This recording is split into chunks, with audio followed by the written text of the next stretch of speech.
Hey everyone, you're listening to Void Rivals Rundown number 3. I am Jesse. I'm joined by TFG1 Mike. Hello, hello. Hello.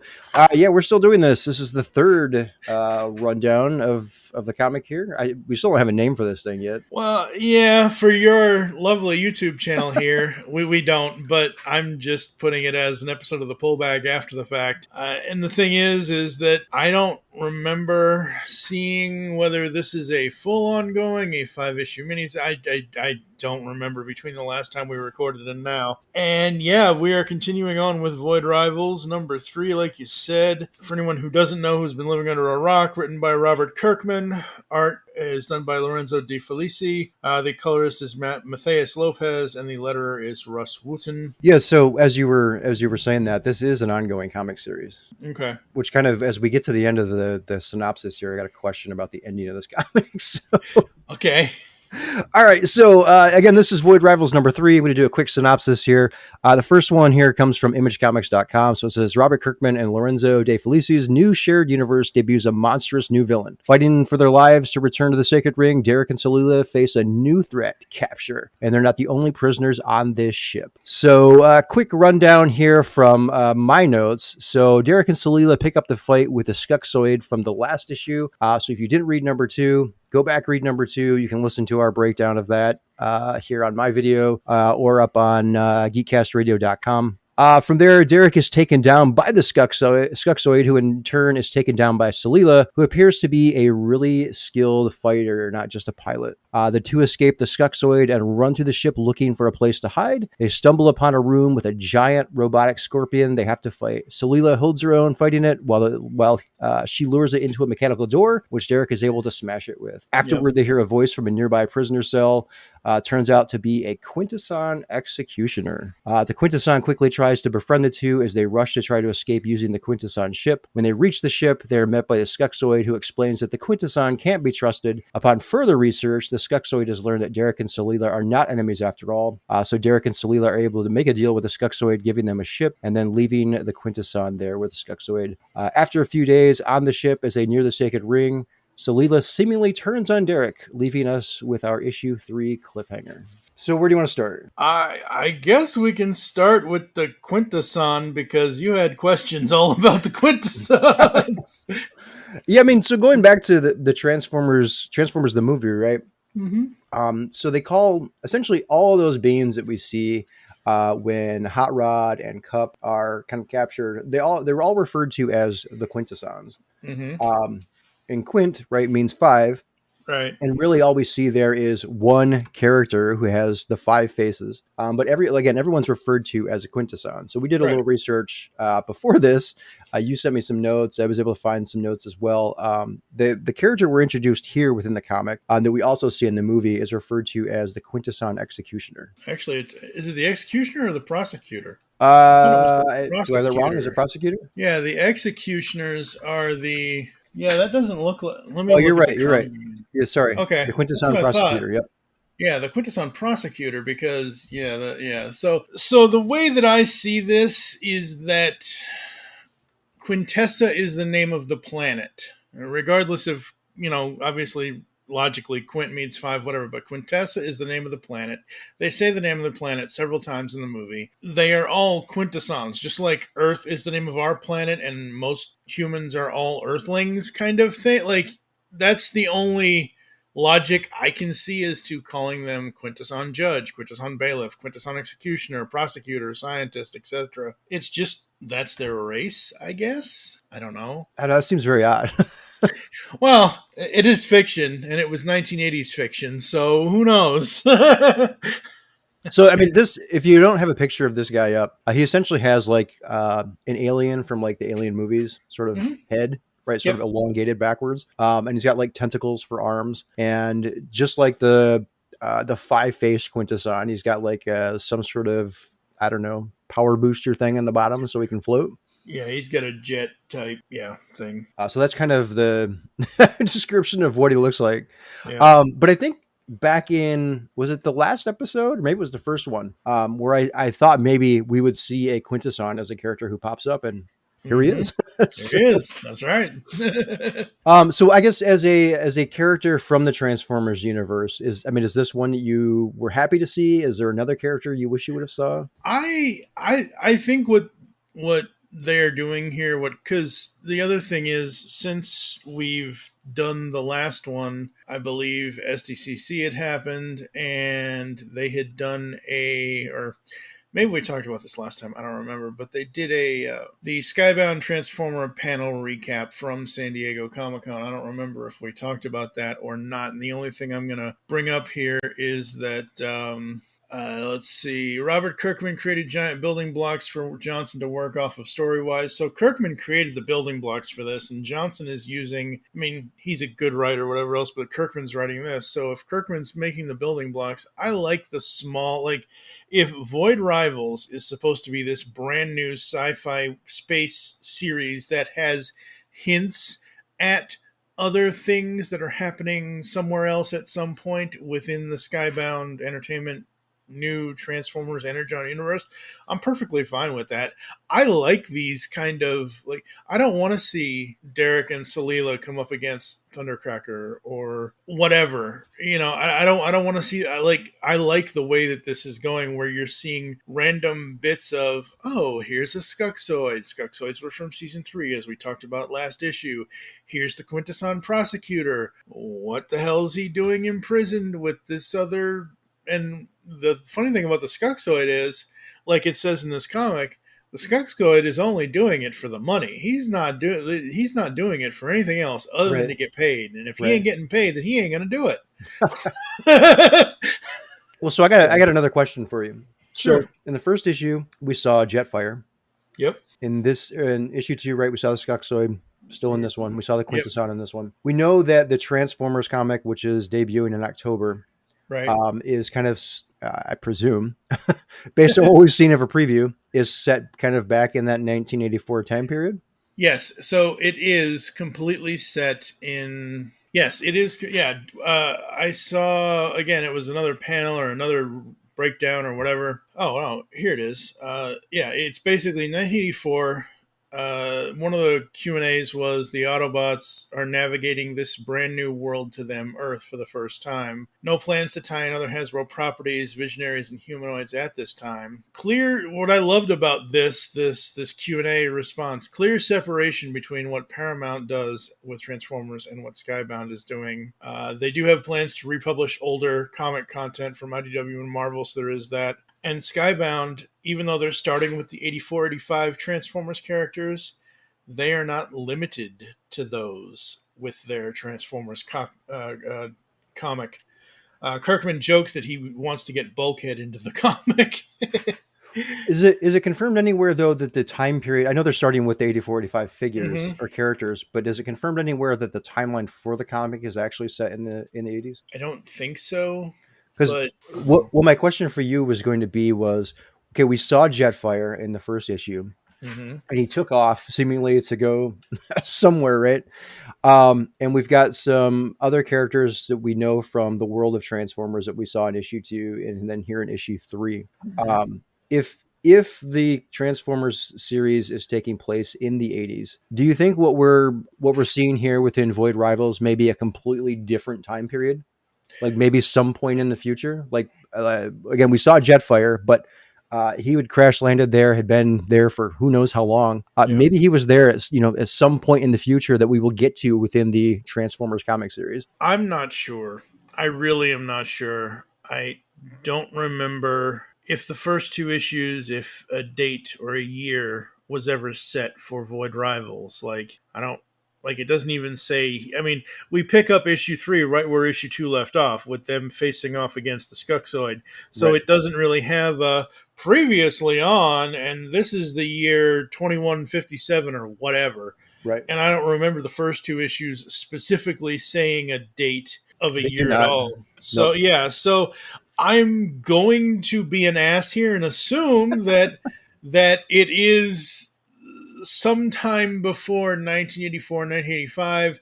From what I've seen and what I've heard Daniel Warren Johnson talk about, he was on somebody's podcast YouTube, whatever, I don't remember. But he did say that it was a 8485 starting point. So it is after the Autobots and Decepticons leave Cybertron, the crash lander. He's basically starting a new G1, essentially, with the comic. Okay. I just That's thought it'd all be I cool know. if they did. I just thought it'd be cool if they had like some time shifting where we thought it was taking place at the same time period, but it Yeah. ended up not being. Yeah, I'm not sure. Again, the Void Rivals characters feel to me like they are any other character from like, and I'm only saying this because that's what I like.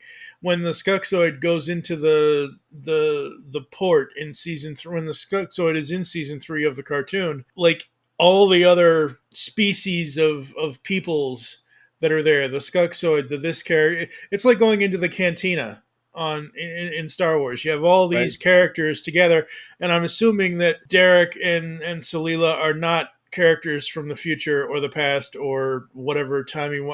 I'm assuming it's all in the same timeline, unless the creators tell us differently. So I Okay. don't know. Yeah, I was just kind of curious what your thoughts on that were. Yeah, I guess so. So overall, I guess how do you? What did you think of this issue? I think it's good. I think it's, comics have this tendency to do maybe one or two issues of story building kind of thing, and then they'll do an issue like this one, number 3, where it's mostly there is story building, but it's mostly an action scene, and I don't have a problem with that at all whatsoever, because you need clear separate. For me, I need clear separation with story and action. I need, some story, and then, hey, guess what, we're gonna go fight this guy, or we're gonna do this, or we're gonna do that, or whatever. So this being more of an action issue, I like, because things are actually happening, things are actually being done with these characters, and they're basically trying to get away from the Skuxoid or whatever they're doing with the Skuxoid here. So I like it. I think it's fun. I think it's really fun. So I've sort of a mixed bag on this one. I do like the action. Mm-hmm. I'm a big action heavy type person. But I felt like overall it didn't really advance the story much. Which again, right? I talked about last episode here. When you've only got so many panels, we got to wait a month to tell the story. I'm kind of disappointed by that because this is 22 pages. Something like that, yeah. Oh, I'll talk about something in just a second. Yeah, this is 22 pages of the story here, and really all they did was leave the Skuxoid, But and we learned yeah, about a Quintesson. yes, they okay, but that's 2 story points. Like, you're learning a little bit about the Skuxoid. Like, like I've already said, he's made mention of the fact he's only doing this to help he's doing the bounty hunting to get money for his wife and kids to be able to eat, kind of thing. He's doing it to survive, kind of thing. So that's one story point. Yeah, this is only 22 pages, but most comics story are 22 pages for single issues, and I think it does a good job of, like, once they free the Quintesson, get on their ship, and I'm jumping way ahead here, we kind of have a little bit more of, like, between Derek and Solila.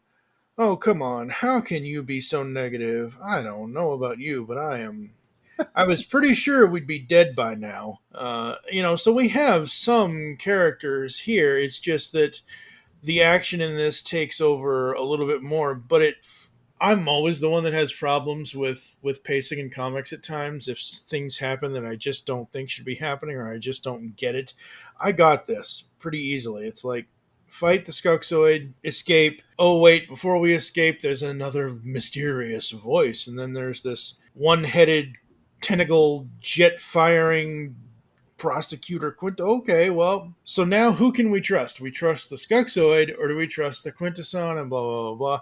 I don't know. I think it worked. Yeah, I just wish the pacing was a little bit quicker in terms of like overall story. Yeah. Last panel here, Uh huh. or last page, sorry. So Solila seemingly turns on Derek. What do you think is going on there? I do not know, but I can't wait to find out.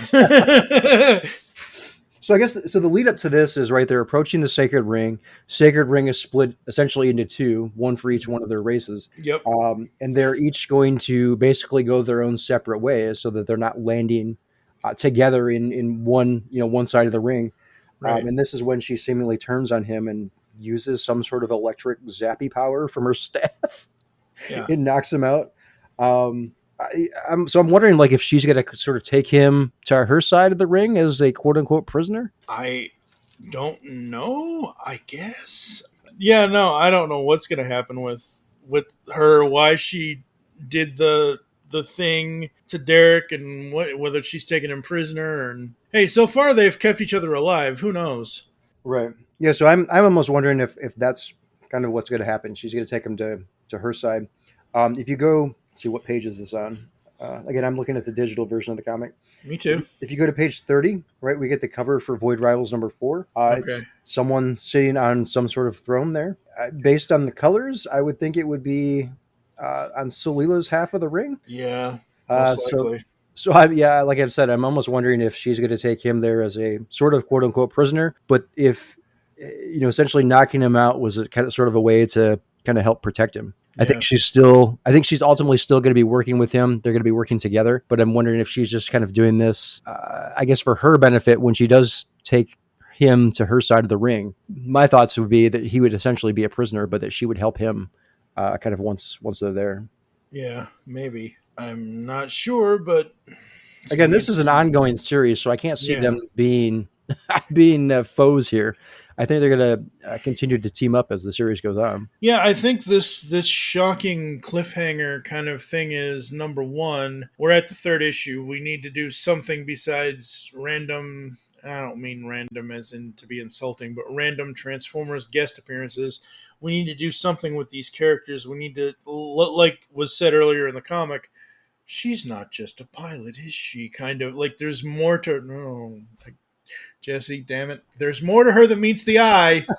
God damn it.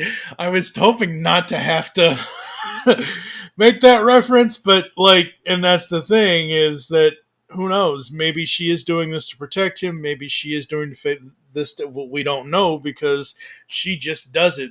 And that's what I like. She just does it. There is no oh, hey, by the way, I'm going to knock you out now. What? There's none of that kind of stuff. Suspense, and I think that's good, because comics do need suspense, especially if you're starting a brand new title, a brand new universe, with these characters specifically, the Void Rivals characters specifically, and whatever their lovely ring is between the two races. So yeah, I don't know. I'm digging it. I'm really digging it. So I think that's all I've got here for issue 3. Is there anything else you wanted to bring up? It's a series that I'm invested in to the point of I'm perfectly fine doing it this way, whereas normally I would be like, no, I'm waiting for the trade. No, I want the whole story at one time. Give it, it's like the old Netflix model, stream everything all at once kind of thing. But no, this is fun. We figure out a day and date to record these, and this is awesome. And yeah, it's hopefully everyone's joining us for these, as far as getting to read the comic for themselves, because what comics needs today, in my personal opinion, is something new and fresh yet familiar. And I think that's what Void Rivals is. We were introduced to new characters and new races, yet there's a Rockaroid or a Skuxoid or a Quintesson Prosecutor or whatever here and there and everywhere. So yeah, that covered issue 4. I'm real September 20th can't get here fast enough. Yep, the last issue before Transformers number 1. Yep. So they're I don't know. Again, I'm being an ass here, assuming things. They're probably going to ramp up a little bit on the Transformers stuff in issue 4, but who knows? Yeah, maybe they'll either introduce something Transformers related within that, or maybe they'll give us another more extended preview at the end. I'll have to make sure to check the end of that. I always read to the end of the book, no matter what, just in case. Yeah. Because I forget stuff. I'm like, when you said there was a preview, I'm like, wait a minute, another one? Was there another new one? Because I'm all... Steve and I run a Transformers podcast. There's not, at least out of the news that we pay attention to, there's not many things that we miss. And I'm like, wait a minute. Oh, right. Yeah, the one from the thing and the whatevers. So, yeah, no. But this lesson learned for me. I'll go to the end next time. So I guess in closing, there's two other things I wanted to mention. Mm-hmm. One's a complaint. Okay. Other than what I just talked about story-wise. This isn't a complaint about the story, but specifically the letter type Okay. for the Quintesson. I read on digital, the digital version of the comic. I have an iPad here. The iPad is roughly, at least the size I've got, is roughly about the same exact size as a regular comic book. The Okay. dimensions are slightly different, but that's about the size. So I don't really do any zooming on the panels or anything. I'm reading it kind of full page.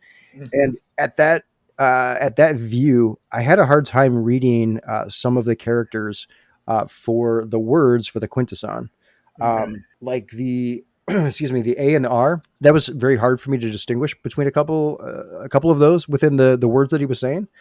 So I was like, I'm on page. What page am I on here? Page 13. The Quintesson says, "After you have aided in me returning to my ship." And the very first time I was reading that, I'm like, "After you have righted me," I'm like, "Righted me? What is?" Because the A and the R looks very very similar Yeah. in some aspects there. But yeah, so I just as I got to the Quintesson, I had a hard time reading some of the text. So that in that instance, I had to zoom in to read it just because of the way the characters were. So that's kind of really my complaint about that. But Yeah. and then the other thing I wanted to mention is so far, at least from what I was able to find online, this issue has not sold out yet, like the first two. Yeah. So I don't know what that means for the series going forward. Maybe it doesn't mean anything. Maybe it'll be sold out here within a day or two. But I did notice that it has not been sold out yet.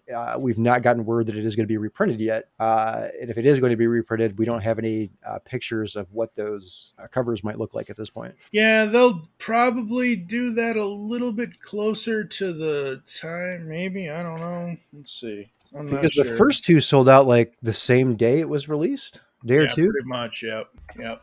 I'm not I sure. would imagine that if this does sell out and there's a reprint, it's probably going to have the Quintesson on the front. Probably. Most likely. Yeah, I do not see anything here that says. Yeah, it's just number two was number one and number two were the sellouts. Yep. And I don't think that we're quite literally 30 days away from Void Rivals number 4, and really League of Comic Geeks has a preview already. Well, that doesn't surprise me, but hang on, give me a second here. Okay, maybe they don't have. Wow, it's just listed there. They don't know. They have the cover. Yeah, they have the cover. They don't have any interiors. Okay, so they've got at least up to issue 5 on the covers, and the issue 5 cover is very So Image Comics might have this as well, but StadiumComics.com does have the little blurb. It says the Okay. climactic return to the sacred ring. The Energon universe continues here. Thrown before the highest authority for their crimes against the sacred ring, will Darak and Solila's newfound alliance hold strong? Let's hope. I'm I'm putting the cover for issue 5 into our G chat there. I'm loving that purple. That's all I can say. It Yeah, does so look like he's a prisoner. yes, he's very much a prisoner there. All right. So who knows what's going to happen? And Dracula lurking in the background in the shadows. Yeah, Dracula, Darth Vader, something like that. Probably not, but well, no, that guy looks like he's too tall to be a Sharkticon. He's an Energon vampire. That could be. Who knows? I'm still waiting for Energon to be like they calling it the Energon universe. I'm waiting for the actual Energon to be actually introduced. Well, I mean, you said that we saw it in the first issue, right? They just Yeah, referred to it as Energon. they just never refer to it. So who Yep. knows? Yep. Yeah, I think that's all I've got. Awesome, very cool, very cool. All right, so plugs. What do you got to plug? Let's see. Go over to geekcastria.com. You can check out all of our content there. We've got 500, and this will be episode 534 for the post. So we got 534 episodes of the Pull Bag. We've got 400 and something episodes of all things Transformers. We've got Altered Geek. We've got Cinema Geeks. We've got all kinds of geeks and stuff and all that good stuff. I am still riding out that storm before they X everybody out. I am at TF2 and Mike on X. I'm on Threads. I think it's TF2 and Mike Presents, which is the same as Facebook. I'm on Blue Sky, but Blue Sky is Like, why can't they just have an at name? Why does it have to be tfgandmike.bluesky.this. They're like, just have one. Make it simple, stupid. Well, it's because you can come from it from multiple servers, so you have to identify what server you're on, right? So you could even have like your own domain name, for example, right? So you could have geekcastradio.com. Yeah. So you could have TFG1Mike at geekcastradio.com would be your Blue Sky name. You just have to set that up. That's too much work. But yeah, that's where you can find most of our stuff. All right. Well, you can find me on YouTube. But if you're listening to this or watching this, you're already on my YouTube channel. If you're listening to it, you may be on geekcastradio.com. But you can find me on YouTube at youtube.com/matrix_prime. I don't really push out too many toy reviews anymore. It's mostly just a hodgepodge of different shit. Sometimes it's stuff like this. Sometimes it's like how to make dill pickles, which is surprisingly one of my highest rated videos. So it's funny you're mentioning your lovely YouTube channel here. I was actually looking at I'm like, oh my god, his highest viewed video is like a decade and a half ago at over 2 million views. Yeah, that's the Transformers, the movie 2007 concept Camaro Bumblebee. Yep, that's what it is. Yep. Yeah, that's still my highest rated or highest viewed. Highest viewed. Yeah. But yeah, I still occasionally get like some new comments on there, and I'm like, people are still watching. Like, what? Yeah, so again, if you like anything on my channel there, go ahead and subscribe. You can also find me on Blue Sky. I am at Jesse, Jesse, Early, EARLEY at bsky.social. I started a entire Transformers feed over there. The network didn't have it. I created it. It's up there. Anything you want to find Transformers related will show up in that feed. Blue Sky doesn't have hashtags yet, but I know that is something they are currently working on. So if you go there, you get an account. If you type any word that's got the word Transformers in it, right? So even if you do hashtag Transformers, it will show up in this feed. So you can follow that feed. And if you need help finding it, let me know. I can share the link with you. But yeah, again, it shows everything on there. There's quite a few. What I find about Blue Sky is that there's quite a few artists that kind of have moved over to that network. And I'm starting to see like a lot of custom artwork for Transformers pop up in this feed. So very cool. It's got a lot of stuff out there. I saw you just shared the Geekcast Radio links on there. I've got to go ahead and like those yet, but I saw you did share those out there. So yeah, again, you can find me on Blue Sky. So I think that's it. I think that's it too. All right. So till next time, when we'll be taking a look at issue 4, again, the last issue before Transformers #1. All right. So I think that's it. Till next time, it's Jesse signing off. This is Mike. Catch you later.